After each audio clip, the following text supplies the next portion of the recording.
नमस्कार, मैं हूं विनय सिंह। आपका बहुत बहुत स्वागत है 11 बजे के लाइव में। और आज बात करेंगे कि किस राज्य में इंटर स्तरीय जो है वो एग्जाम के लिए सचिवालय सेवक की नौकरी आ चुकी है। कितनी वैकेंसी आई ये बताएंगे। इसके साथ बताएंगे कि कैबिनेट की पहली बैठक झारखंड में हुई तो इस पर क्या निर्णय हुआ, क्या छात्र छात्राओं को कुछ मिला। 40 डिसीजन लिए गए हैं, छात्र छात्राओं को क्या मिला इस पर भी बात करेंगे।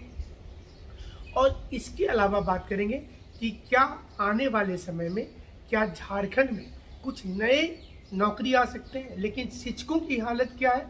कोरोना काल में जिन 260 शिक्षक की मृत्यु हुई है उनके लिए सरकार ने योजना क्या बनाया है, सभी चीज़ों पर हमारी नज़र होगी। जेपीएससी के बारे में भी बताएंगे और साथ में एक अच्छी खबर देंगे कि बहुत दिनों से स्टूडेंट की डिमांड थी कि जेपीएससी पीटी के लिए कम से कम एक सुविधाजनक कोर्स लाया जाए जिसमें सभी स्टूडेंट के लिए सहूलियत हो। हमारी मैनेजमेंट ने सिर्फ 250 रुपया मंथली फीस पर, जिसमें वीक में 3 दिन क्लासेज हो रही है, उस क्लासेज को आप ज्वाइन कर सकते हैं। हमारी ये दूसरी बैच शुरू हो रही है। पहली बैच की सीट फुल हो गई, अब उसमें हम लोग एडमिशन नहीं ले पाएंगे जो रात के समय में था। मॉर्निंग के लिए अब बैचेज में एडमिशन हो रहा है। आपको बता दें कि आप एडमिशन और सीट आज ही बुक करवा लें। सीट कंप्लीटली फुल हो जाती है कुछ घंटे के अंदर ही। अब ये बता दें कि आप इसके लिए 9431156794 नंबर पर व्हाट्सएप मैसेज कर सकते हैं। तो चलिए खबरों की शुरुआत कर लेते हैं कि बिहार ने ताबड़तोड़ फैसला लेते हुए जब शिक्षकों की बहाली की प्रक्रिया शुरू हुई उसके तुरंत बाद आज ये अनाउंसमेंट हो गया कि सचिवालय के अलग अलग क्षेत्र में जो क्लर्क, जूनियर क्लर्क और यूडीसी क्लर्क के अलावा आशुलिपिक, टाइपिस्ट के जितने पद खाली थे, ये पद को जो तकरीबन 2669 पद है, 2669 पद है, 2669 ये पोस्ट है जिसमें वैकेंसी लाई जा रही है। जैसे ही लॉकडाउन ओपन होगा बिहार में ये वैकेंसी ले आई जाएगी। अब ये बहुत इम्पोर्टेंट है कि बिहार में लगातार सारे वैकेंसी की डिक्लेरेशन हो रही है, काम भी शुरू हो गया है, पूर्व में भी होता था, लेकिन हमारा झारखंड इस बीच में क्या कर रहा है। कल सचिवालय में मुख्यमंत्री पहुंचे, 50 दिनों के बाद पहुंचे थे। सचिवालय में उन्होंने कई चीज़ों पर डिसीजन भी लिया। लोगों को बहुत उम्मीद थी कि एक डिसीजन जरूर से नौकरी को लेकर होगा। 40 अलग अलग विभाग में डिसीजन लिया गया है, लेकिन युवाओं के लिए कोई डिसीजन नहीं लिया गया।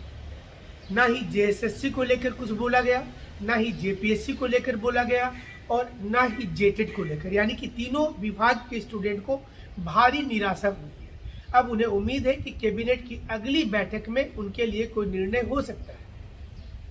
झारखंड में ये पहला बार नहीं है कि कैबिनेट में जो आशाएं रहती हैं वो आशा पूरा नहीं होता है। ऐसा पहले भी हुआ है, पहले भी कई बार इस प्रकार की चीज़ें आई है सामने, जिसमें झारखंड में पता ही नहीं चल पाता है कि क्या स्टूडेंट तैयारी करे अथवा नहीं करे। पिछले कई वर्षों से यहाँ के स्टूडेंट तैयारी करके बैठे हुए हैं इंतजार में कि नौकरी कब आएगी, और कई लोगों की उम्र समाप्त हो गई है। कई लोग तो पुलिस का केस खा करके अब वो केस लड़ रहे हैं, जो आंदोलन करते थे उनके ऊपर पुलिस ने केस किया। कई ऐसी भी स्थितियां आई जिसमें आंदोलन शुरू होने के पहले टूट गया, सरकार ने तोड़ दिया या फिर उन्हें कहा गया। आपको याद होगा जब दुमका उपचुनाव हो रहा था तो सभी आंदोलन को सरकार ने स्थगित करने को कहा और कहा कि आपके ऊपर निर्णय हम तुरंत ले लेंगे, लेकिन ये निर्णय अंत तक हो ही नहीं पाया और स्टूडेंट पसोपेश में रह गए। चुनाव में सरकार जीत भी गई, लेकिन इसके बावजूद स्टूडेंट को कुछ भी नहीं मिला। अब स्टूडेंट को चिंता सता रही है कि उनका पिछला कई साल बर्बाद होने के बाद क्या वर्ष 2021 भी बर्बाद हो जाएगा। क्या 2022 में वो कोई नया उम्मीद करेंगे या फिर इसी वर्ष अभी जो महीना बचा हुआ है इसमें नई उम्मीदें की जा सकती है। हालांकि अभी बोलना बहुत जल्दबाजी होगा। उम्मीद तो ये की जा रही है कि सरकार आने वाले समय में कुछ डिसीजन स्टूडेंट्स के लिए जरूर लेगी, जिससे फायदा स्टूडेंट्स को सीधे तौर पर होगा। शिक्षकों की बात कर लेते हैं। जेटेट को लेकर कोई नियमावली नहीं बनने के चलते तमाम चीजें रुक गई है। 2016 के जेटेट विद्यार्थी ऑनलाइन आंदोलन शुरू कर रहे हैं। 13 वाले भी इसमें सहयोग दे सकते हैं क्योंकि उनकी भी बहुत बड़ी संख्या अभी सर्टिफिकेट लेकर बैठी हुई है। हमने पिछले शो में ही बताया था कि आजीवन इसकी मान्यता दे देने से, टेट सर्टिफिकेट की मान्यता दे देने से इसका कोई लाभ नहीं होगा। मतलब कि आप हमारे पास डिग्री तो मिल गई लेकिन हमें नौकरी नहीं मिलेगी और बैठे बैठे घर में ही रिटायरमेंट हो जाएगा। इसलिए जरूरी मान्यता से ज़्यादा है काउंसलिंग करवाने की कि रेगुलर जेटेट की काउंसलिंग करवाई जाए, जेएसएससी के लिए वैकेंसी लाई जाए और इस पर एग्जाम लिया जाए, जो अभी तक नहीं नजर आ रहा। सोनी कुमारी के नियोजन नीति पर भी कोई नया अपडेट अभी तक नहीं है। सुप्रीम कोर्ट में सुनवाई जब शुरू होगी तो आपको जरूर से डिटेल्स बताया जाएगा। हमारे चैनल पर अगर आप नया जुड़े हैं तो सब्सक्राइब कर लेंगे ताकि आपको जल्दी से कोई भी सच्चा वाला इन्फॉर्मेशन जो होता है, सही विश्लेषण जो होता है, वो आपको मिलेगा। फिलहाल खबर ये है कि बिहार में इंटर स्तरीय जो एग्जाम है वो शुरू होने वाला है, उसकी वैकेंसी आने वाली है। लगभग 2600 से ज़्यादा वैकेंसी आ रही है, आप इसमें अप्लाई कर सकते हैं। झारखंड में ऐसी अभी कोई संभावना नज़र नहीं आ रही है। वहीं दूसरी ओर शिक्षकों में जो शिक्षक कोरोना काल में डेथ कर गए हैं, उनके लिए सरकार की ठोस योजना नहीं दिख रही है। खास करके पारा शिक्षकों ने ये आरोप लगाया है कि उन्हें जो कमिटमेंट किया गया था उन्हें पूरा नहीं किया जा रहा है और कई ऐसे परिवार हैं जो उजड़ गए हैं। कई लोगों ने हमें भी मैसेज किया है कि उनके लिए सरकार को ध्यान देना चाहिए। जो पारा टीचर की मौत हुई है, एक तो उनकी सैलरी कम है, उनकी वो बचत भी नहीं है कि जिससे उनका परिवार बहुत आगे वाली ज़िंदगी खुशहाल में रहे। इसलिए सरकार को चाहिए कि वो आगे आकर के इस पूरे चीज़ों पर मदद करे और ये मदद सरकार अगर करती है तो पारा शिक्षकों ने जो खुलकर साथ दिया था उस समय में पिछली सरकार की तुलना में इस सरकार को चुनाव के समय में उनको लगेगा कि उन्होंने सही डिसीजन लिया था।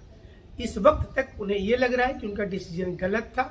सरकार उन्हें सिर्फ और सिर्फ टहला रही है। झारखंड में युवाओं को ऐसा ही लगता है कि उन्हें टहलाने पर सरकार ज़्यादा ध्यान दे रही है। अब अगर आप घर में हैं, जेपीएससी की परीक्षा लेट से हो रही है तो आप फिलहाल मेंस की तैयारी शुरू कर सकते हैं। हमारी नई योजना मेंस के लिए सिर्फ 6 महीने के लिए आई है। आप 6 मंथ में मेंस की तैयारी कर सकते हैं, नोट्स भी मंगा सकते हैं और ये आपके लिए बहुत ही फायदेमंद होगा। अगर आप इस तैयारी में जुड़ते हैं तो आपको ये लाभ होगा और आप इसमें लगातार सक्सेस भी करेंगे। आपको हम हर शो के अंत में उन सेलेक्टेड कैंडिडेट के बारे में बताते हैं जो इस वर्ष में सफलता अर्जित किए हैं। कुछ लोगों की वीडियो भी दिखाते हैं। अधिकांश वीडियो हमारे चैनल के प्लेलिस्ट में दिया हो, उसको जरूर से देखिएगा। जैसा आप जानते हैं कि अधिकांश सिलेक्शन भी 6ठी जेपीएससी में हमारे मार्गदर्शन में हुआ और इस बार हम उम्मीद करते हैं कि आप एक कैंडिडेट जरूर रहेंगे। जेपीएससी में जो आने वाले कुछ महीनों के बाद पीटी परीक्षा होगी, पीटी में आप लोगों ने जैसा सलाह दिया था उसके आधार पर 250 रुपया में प्रति माह में क्लास लाया गया है और मेंस की एक क्लास लाई गई है अलग से। मेंस में जो लोग एडमिशन करा रहे हैं उनको पीटी की फीस नहीं लग रही है। हमारे साथ आप ऐसे जुड़े रहेंगे। स्टडी मटेरियल भी घर बैठ करके मंगा सकते हैं। हमसे जुड़ने के लिए शुक्रिया।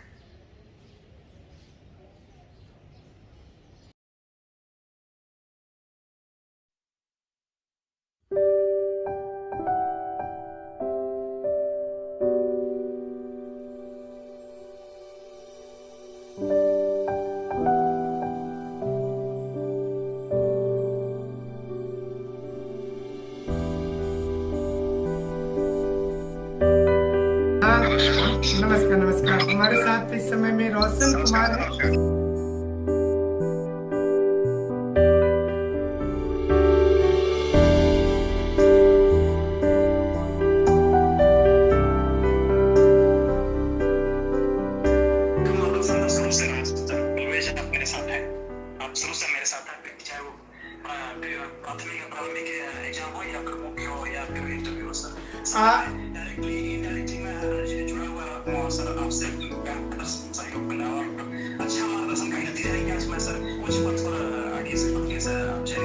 झारखंड जैसे राज्य में और पिछले राज्य में जहाँ पर सुविधाओं की कमी है, वहाँ पर आप यूट्यूब के माध्यम से लोगों से जुड़े हैं और स्टूडेंट को गाइड कर रहे हैं, ये बड़ी बात है।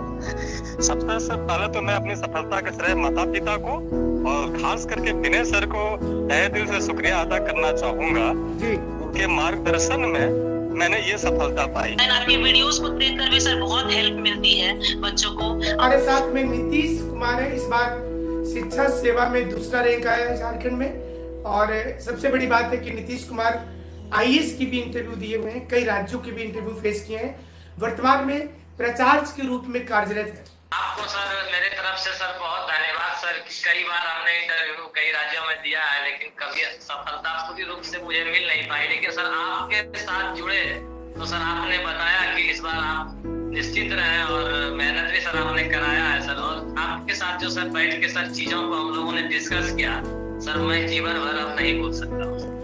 अगर अच्छे मेंटर मिल जाते हैं सर, जैसे IAS अकेडमी में आपका सर, तो बहुत ही अच्छा उसे हेल्प मिला सर। समय समय पर आपने जो गाइडलाइन दिया है सर, उससे हमको संजीवनी बूटी का काम करता रहा और बहुत मदद किया। आप यूट्यूब चैनल हो चाहे टेलीफोनिक हो, आपने हमेशा हौसला बढ़ाया। और सर से जितना भी परेशान करना कि सर होगा कि नहीं, बड़ा चिंता मत करो, अगर इतना आ रहा है तो निश्चित तो सर दूर से। कुंदन कुमार जी, आपको बहुत बहुत कॉन्ग्रेचुलेसन। पहले बहुत बहुत धन्यवाद sir, thank you very much. जो भी इंटरव्यू के टिप्स थे, या बहुत सारे जो आप इंटरव्यू के जो मॉक सेशंस होते थे लोगों के, वो शेयर करते थे, या बहुत सारे क्वेश्चंस को बताते थे कि कैसे how to approach the interview, तो वो काफी हेल्पफुल रहा था सर। विनय IAS अकेडमी के लिए क्या कहना चाहते हैं? इसके लिए तो हमारे पास शब्द नहीं है। आपसे मिलना हुआ ये हमारा सौभाग्य था। सर आपके मार्गदर्शन में विनय IAS अकेडमी झारखंड में तो सर काफी अच्छा काम कर रहा है। इसका कुछ ब्रांच अगर दिल्ली में भी खुलता है तो बाकी स्टूडेंट है उनके लिए बेनिफिट रहेगा। विनय सर तो नाम आपका है सर, लेकिन अगर कहा जाए तो द्रोणाचार्य है सर।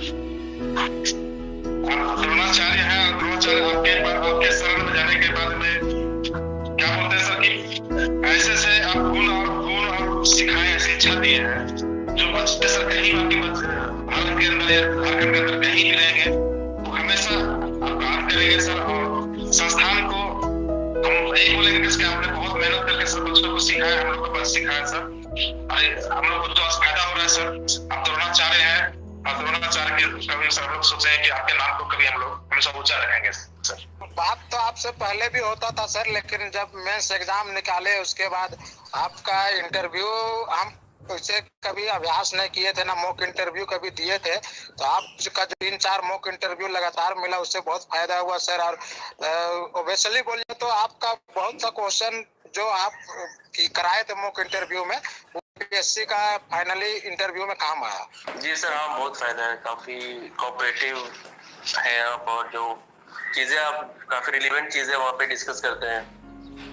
IAS अकेडमी जिन्होंने साक्षात्कार में महत्वपूर्ण आपका जो सर विनय सर का योगदान रहा। जी जी